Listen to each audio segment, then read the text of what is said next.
Baik, bismillahirrahmanirrahim. Assalamualaikum warahmatullahi wabarakatuh.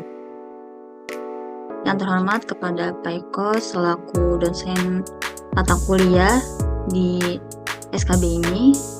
Di sini kami ingin mempresentasikan kelompok 12, yaitu tugas presentasi yang berjudul Sumber Daya Manusia dan Risiko Organisasi,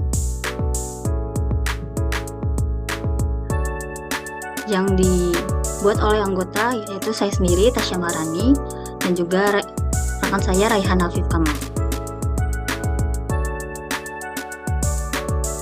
Baik, untuk pertama di sini ada pengertian sumber daya manusia. Sumber daya manusia adalah istilah yang merujuk pada sebuah individu yang terlibat dalam suatu organisasi termasuk karyawan, manajer, dan pemimpin. SDM dengan aspek-aspek tersebut yaitu: 1. Ada kualitas dan kemampuan. Lalu ada peran dalam organisasi, pengembangan, manajemen dan kebijakan, kontribusi terhadap tujuan organisasi. Secara keseluruhan, SDM adalah fondasi utama dalam mencapai visi dan misi organisasi, serta dalam menciptakan lingkungan kerja yang produktif dan harmonis. Pentingnya SDM dalam organisasi adalah yaitu pertama, aset strategis. Aset di sini adalah yang mempengaruhi kinerja organisasi. Karyawan yang terampil dan berkomitmen dapat menghasilkan inovasi dan keunggulan yang kompetitif. Lalu ada pencapaian tujuan yang dimana berperan untuk mencapai visi misi. Kinerja individu berdampak langsung pada hasil keseluruhan. Dan yang ketiga ada pengembangan budaya organisasi. SDM ini baik menciptakan lingkungan kerja yang positif, meningkatkan kolaborasi, dan memperkuat budaya organisasi.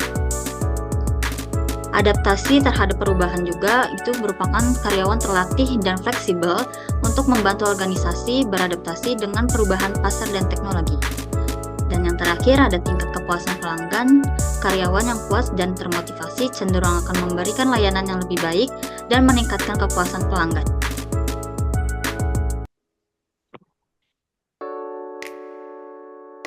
Dan selanjutnya di sini ada risiko organisasi. Apa itu risiko organisasi? Risiko organisasi itu potensi ancaman yang dapat menghalangi pencapaian tujuan dan keberhasilan suatu organisasi. Risiko ini dapat muncul dari berbagai sumber antara lain. Yang pertama, risiko operasional. Gangguan dalam proses bisnis yang mempengaruhi efisien dan produktivitas. Yang kedua, risiko keuangan. Ketidakpastian yang berkaitan dengan pengelolaan keuangan termasuk fluktuasi pasar dan likuiditas. Yang ketiga, risiko reputasi. Ancaman terhadap citra dan kepercayaan publik terhadap organisasi yang dapat berdampak pada loyalitas pelanggan. Yang keempat, risiko hukum dan kepatuhan. Pelanggaran terhadap peraturan dan hukum yang dapat menyebabkan sanksi hukum atau denda. Dan yang terakhir, risiko SDM. Masalah terkait dengan pengelolaan sumber daya manusia seperti turnover karyawan dan ketidakpuasan. Mengidentifikasi dan mengelola risiko ini sangat penting untuk menjaga kelangsungan dan pertumbuhan organisasi. Peran dalam organisasi. Mengapa SDM itu penting? Yang pertama, rekrutmen dan seleksi. Menjamin kualitas tenaga kerja yang tepat. Yang kedua, pelatihan dan pengembangan. Meningkatkan keterampilan dan kompetensi karyawan. Yang ketiga, manajemen kinerja. Mendorong produktivitas melalui evaluasi yang efektif. Dan yang terakhir, kepatuhan hukum, memastikan kepatuhan terhadap regulasi ketenagaan kerjaan.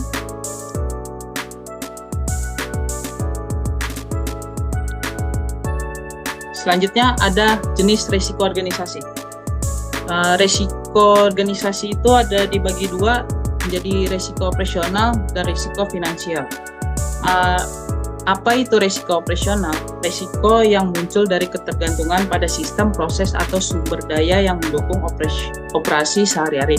Contohnya, kegagalan teknologi seperti sistem IT yang tidak berfungsi atau gangguan dalam rantai pasokan dapat menyebabkan penundaan produksi dan kehilangan pendapatan.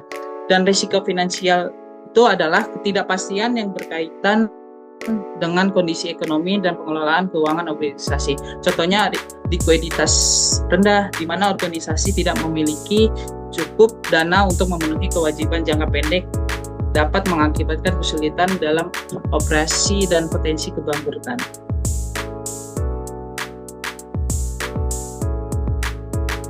Selanjutnya dilanjutkan oleh Tasya.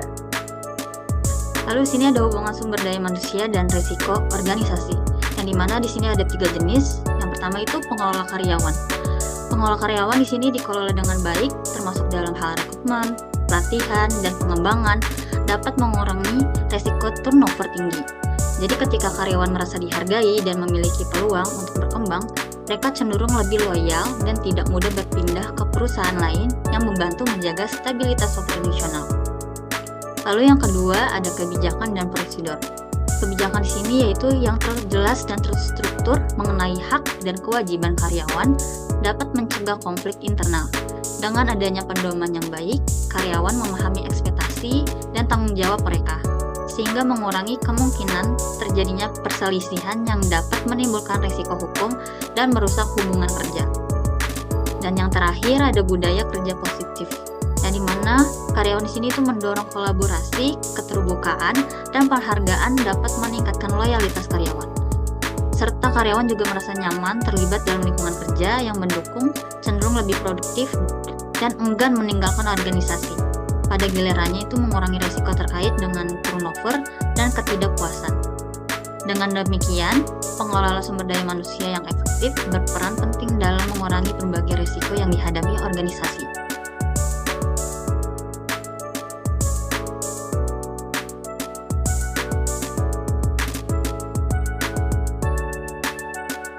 Kesimpulannya di sini adalah pengelola sumber daya manusia yang efektif adalah kunci utama dalam mengurangi risiko organisasi. Dengan mengelola karyawan secara baik, menerapkan kebijakan yang jelas, dan membangun budaya kerja positif, organisasi dapat 1. Mengurangi turnover karyawan yang terlibat dan puas akan lebih loyal. Yang kedua, mencegah konflik, yang dimana kebijakan akan jelas membantu untuk menghindari sengketa internal. Dan terakhir, meningkatkan produktivitas, lingkungan yang positif dan mendukung kinerja tinggi. Dengan demikian, memastikan bahwa sumber daya manusia dikelola dengan baik adalah esensial untuk keberhasilan dan keberlanjutan organisasi di masa depan.